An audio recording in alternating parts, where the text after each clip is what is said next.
Welcome back, everyone. Today, we're delving even deeper into the chilling mystery of the Jack the Ripper. Joining me are five brilliant minds who have dedicated their time to unraveling this infamous case. Let's welcome Kiara Aquino, Mieses, Carla Alejo, and Gioalix Leonardo.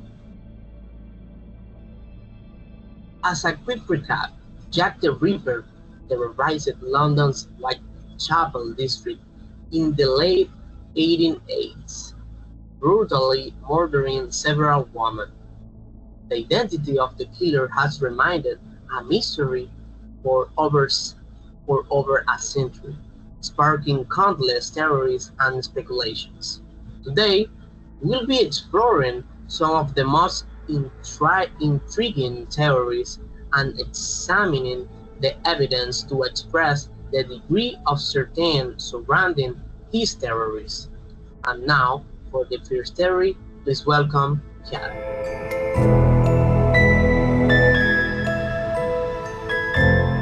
I believe Jack the Ripper could have been a local resident with a deep-seated hatred for women.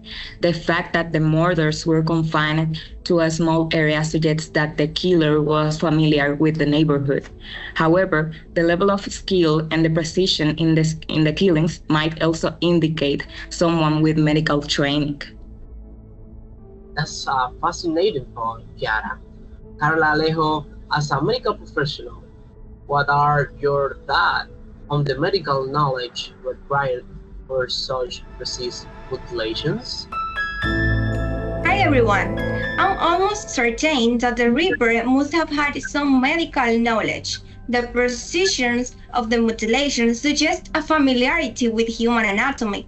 A butcher or a surgeon could have been the culprit. Additionally, the way the organs were removed suggests a level of expertise that would have been uncommon for a layperson. That's a compelling argument. Kevin Mieses, you've been studying the psychological profiles of serial killers. What does the Reaper's MO tell you about his possible motivations? It's possible that Jack the Ripper was influenced by the sensationalist news reports of the time. The frenzied media coverage of the case might have inspired copycats or emboldened a troubled individual.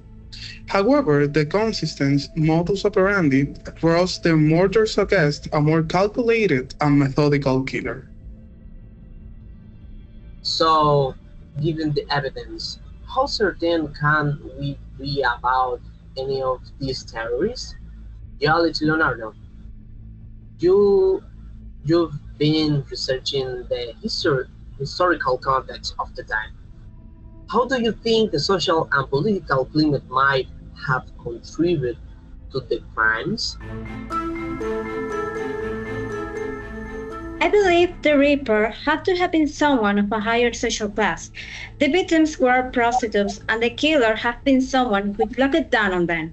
Additionally, the lack of police resource and the general fear and mistrust of the lower class in Victorian London could have created an environment where such crimes could go undetected.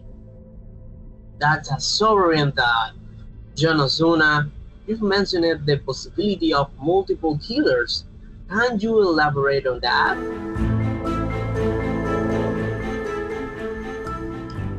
It's highly unlikely that the Reaper was an individual singer.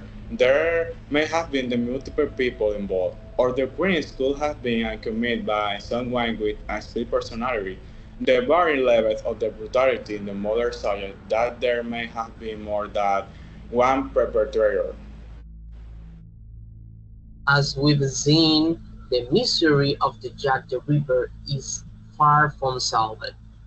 While we may never know for sure who committed these heinous crimes, exploring different theories and perspectives allows us to appreciate, appreciate the complexity of human nature and the enduring fascination with unsolved mysteries.